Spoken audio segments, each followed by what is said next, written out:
दोपहर 12 बजे टीवी 9 भारतवर्ष पर आप देखेंगे रूसी विदेश मंत्री की प्रेस कॉन्फ्रेंस। दिल्ली में लैवरोव की प्रेस कॉन्फ्रेंस होने जा रही है। यूक्रेन युद्ध पर बड़ा बयान दिया जा सकता है रशिया की तरफ से, सर्गेई लैवरोव की तरफ से ये जानकारी सामने आ रही है। और उससे ठीक पहले यूक्रेन के प्रेसिडेंट ज़ेलेंस्की का जो रुख सामने आया है वो भी अपने आप में बहुत सख्त नजर आ रहा है। वो ये कह रहे हैं पुतिन को झूठा बताते हुए कि झूठे के साथ किसी तरह का समझौता संभव नहीं है। मनीष झा हमारे सहयोगी इस वक्त हमारे साथ जुड़ गए हैं। मनीष, क्या हो सकता है इस प्रेस कॉन्फ्रेंस में, और प्रेसिडेंट ज़ेलेंस्की की तरफ से जिन बातों का जिक्र किया गया है कि अब समझौता संभव ही नहीं, क्या उसका जवाब भी सर्गेई लैवरोव की तरफ से आ सकता है? क्या जानकारी है?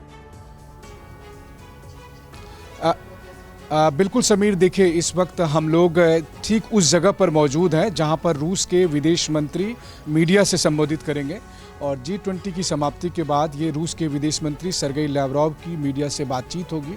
मुझे लगता है कि इस बातचीत का मुख्य फोकस ये होगा कि भारत ने G20 की जिस तरह शानदार तरीके से आयोजन किया है और उसके बाद दिल्ली डिक्लेरेशन को लाया है और उसमें रूस के तमाम कंसर्न को एड्रेस किया है, मुझे लगता है कि उसको लेकर रूस के विदेश मंत्री अपना ओपिनियन या रूस क्या सोचता है भारत के G20 के आयोजन को लेकर, या फिर भारत ने जो इतनी बड़ी उपलब्धि हासिल की है दिल्ली डिक्लेरेशन को लेकर, उसके बारे में रूस क्या सोचता है। पहली बार रूस की तरफ से ये एक आधिकारिक प्रतिक्रिया आएगी। रही बात जहाँ तक आपने ज़ेलेंस्की का सवाल किया, तो आप जानते हैं कि इसके बारे में हमेशा से सर्गेई लैवरोव जिस अंदाज में अपना जवाब देते हैं कि कौन सच्चा कौन झूठा, ये तो खुद एक बार प्रेसिडेंट पुतिन ने भी कहा था कि किस तरीके से रूस और यूक्रेन के बीच में एक अग्रीमेंट हुआ था। एक ही अग्रीमेंट नहीं, चाहे वो मिन्स्क एग्रीमेंट की बात करें या पिछले साल जब रूस की सेना कीव से वापस लौटी थी उस समय जो एग्रीमेंट की बात थी, तो हर उस अग्रीमेंट को ज़ेलेंस्की ने तोड़ा है। और रूस का कहना यह भी है कि ज़ेलेंस्की से बात करके फ़ायदा ही क्या है जब उसका मास्टर कोई और है, जब उससे कंट्रोल कोई और करता है कि युद्ध कब खत्म होगा कब नहीं खत्म होगा। मुझे लगता है कि ज़ेलेंस्की ये तय करने की स्थिति में है भी नहीं। इसलिए रूस चाहता है कि अगर कभी कोई बातचीत हो तो उन लोगों से बातचीत हो जो इस युद्ध को कंट्रोल कर रहे हैं, जो इसके वाकई में मास्टर हैं।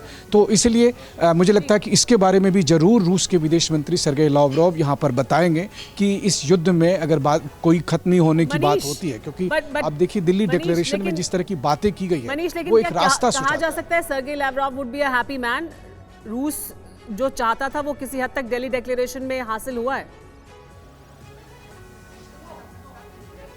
जी हाँ, बिल्कुल। देखिए निश्चित तौर पर सबसे पहले तो रूस और सर्गेई लैवरोव दोनों इस बात को लेकर खुश हैं कि भारत ने शानदार तरीके से G20 का आयोजन किया है।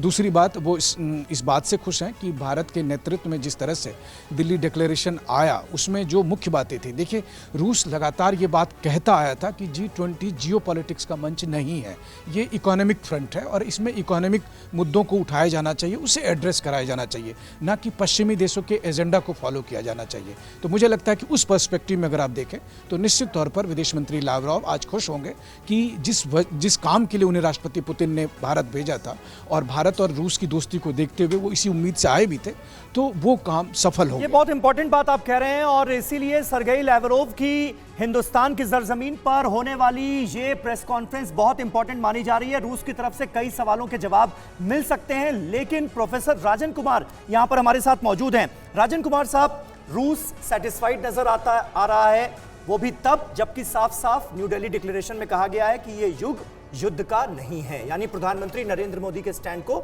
आगे बढ़ाया गया है। यूक्रेन खफा नजर आ रहा है, मानकर चल रहा था कि रूस को कुछ हद तक जिम्मेदार ठहराया जाएगा, जैसे इससे पहले हमने देखा है G20 समिट जब इंडोनेशिया में हुआ तो भी एक रुख बिल्कुल साफ क्लियर नजर आया, लेकिन यूक्रेन के रुख के मुताबिक तो नहीं है न्यू दिल्ली डिक्लेरेशन। कैसे आप इस स्थिति को देखते हैं, क्योंकि यूक्रेन अमेरिका के दम पर इस जंग में आगे बढ़ रहा है, अमेरिका सेटिस्फाइड है, यूक्रेन नहीं। देखिए, जहाँ तक यूक्रेन की बात है तो यूक्रेन के फेवर में ये डिक्लेरेशन बिल्कुल भी नहीं है। हाँ। यहाँ पे जो वहाँ पे खींचातानी चल रही थी जिसमें कि रूस और चीन जो ऑब्जेक्शन थे उसको शामिल करने की कोशिश की गई है। क्या शामिल करने की कोशिश की है? रूस को आक्रामक स्टेट नहीं बताया गया है। यह भी बोला गया है कि जो सप्लाई शुरू होंगे ग्रेन और फूड और फर्टिलाइजर के, तो उसमें दोनों का नाम है कि यूक्रेन से जाएगा और साथ में रूस से भी जाने की व्यवस्था की जाएगी।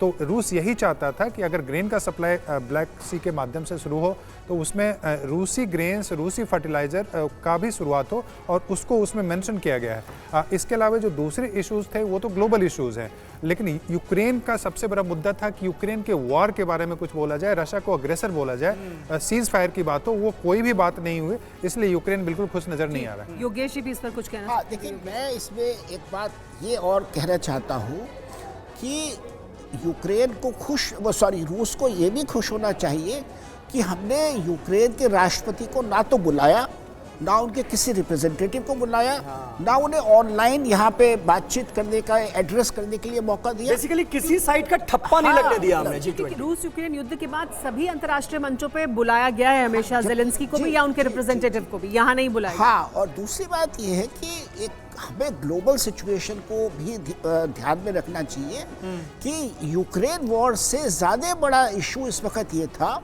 कि चाइना जो है वो G20 को चैलेंज कर रहा था, G20 की रेलेवेंस को, after this expanded BRICS at Johannesburg. तो राष्ट्रपति बाइडेन के लिए ये बहुत इंपॉर्टेंट था कि G20 की रेलेवेंस जो है उसको इंटैक्ट रखा जाए। G20 as a premier forum for global affairs, particularly economic affairs, उसमें उसको बरकरार रखा जाए।